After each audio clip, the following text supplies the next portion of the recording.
Hi, I'm Reverend Tom Kearns, and welcome to 333 Magic 9, where the tarot cards and the astrology stars come together to help you.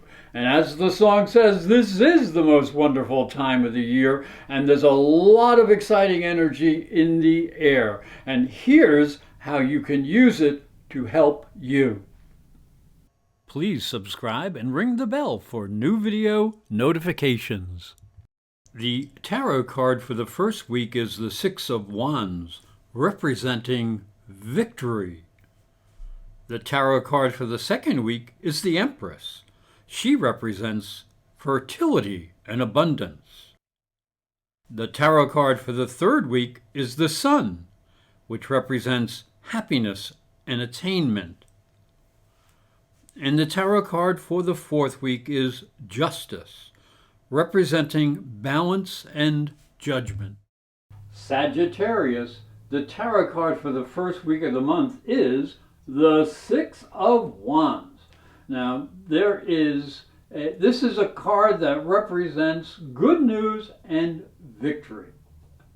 Oh, let's start over again. Woo! Sagittarius, the tarot card for the first week of the month is the Six of Wands.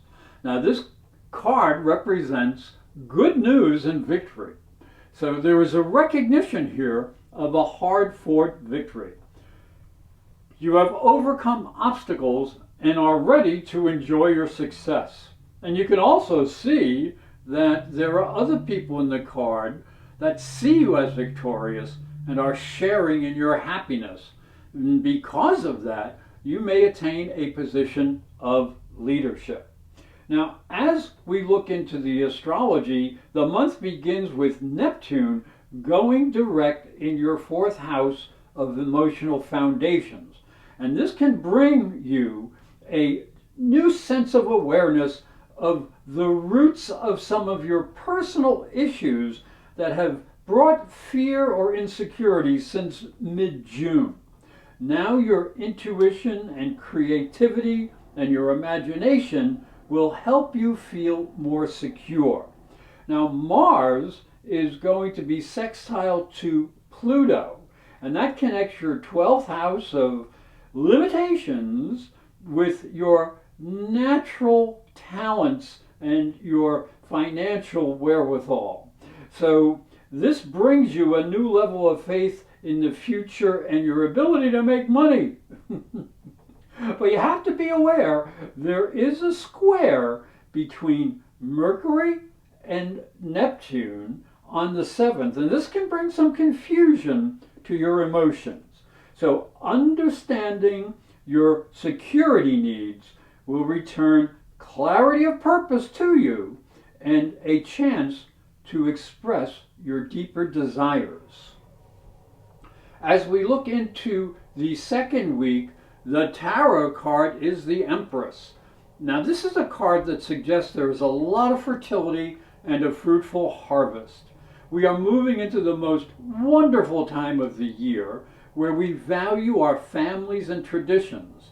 And this is a time to share the wealth of the harvest so that everyone can enjoy the fruits of their labor. We must remember the true value of life as we will soon be together with family and loved ones in the joy of celebration.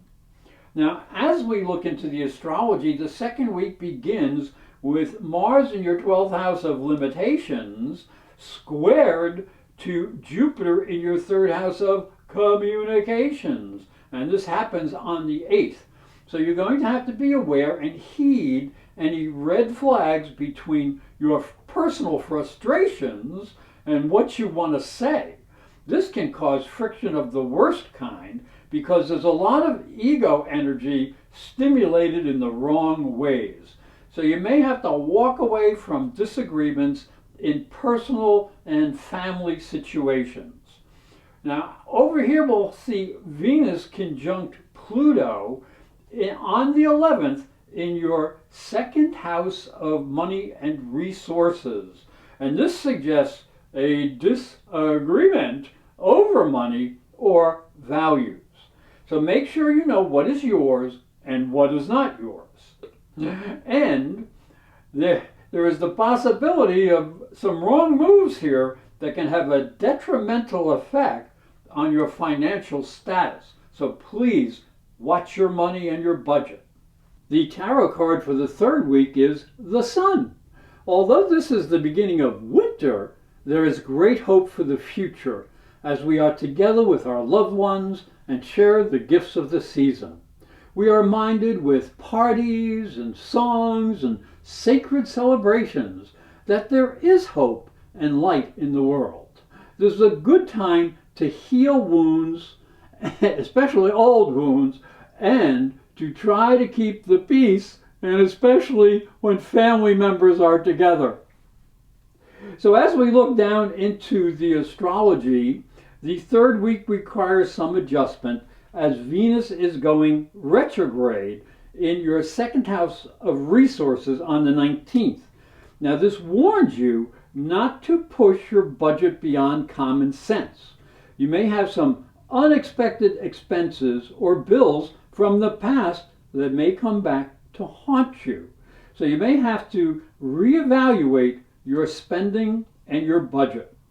Now you may get a little bit of help in that regard because there's a trine between Mercury and Uranus in your sixth house of work. So that can be helpful. So you may be inspired and come up with a good plan to increase your income or to make life easier. Your ingenuity and your ability to sell your ideas can be a very nice blessing. And you may have some extra time to do things that you want to do. As we go into the fourth week, the last week of the month, the tarot card is Justice. Now, Justice is the card of ultimate balance. The sword in her hand has the potential of cutting both ways. The scales are held in perfect balance, suggesting a positive flow between the past and the future. As we stand on that precipice, we can see that there are needed changes that should be made. But we can also see that some would take advantage and turn the system to their personal advantage. Now, the prayer here is, may true justice be done. And as we look into the astrology, the fourth week features the final showdown between stoic Saturn and erratic Uranus as they vie for power in old ways of thinking and new responsibilities. A conservative approach can ruffle the feathers as Uranus in the sixth house wants to break free from old technologies and accepted principles. At the same time, Jupiter will be moving into Pisces and ask you to take a healthy approach to security, but beware emotionalism. And then there is this major conjunction of Mercury, Venus, and Pluto in the second house of money and resources, and this will force you to focus your mind and talents on financial ambitions. Your values and the way you make money may need to change, but also watch your spending. Hi, I'm Reverend Tom Kearns, and this is my story. If you are a spiritual seeker, it may help you on your journey. I believe your spiritual development is as important as your religion. If you look at Christianity, it focuses on the life of Jesus. But Jesus was never a Christian. He was Jewish. If this thought intrigues you, you'll enjoy my new book, Light from Water, Freeing Jesus. It's available on Amazon.com and through fine bookstores. And it may help you on your spiritual journey. I'd like to thank you for watching and thank you for listening. Remember to subscribe because these videos are free and they can help you. And please hit the little bell under the video so you can be notified when new videos are available for you. And if you'd like to learn more about astrology, you can visit my websites, professorastrology.com or internetpsychicreadings.com. And I hope you have a great month.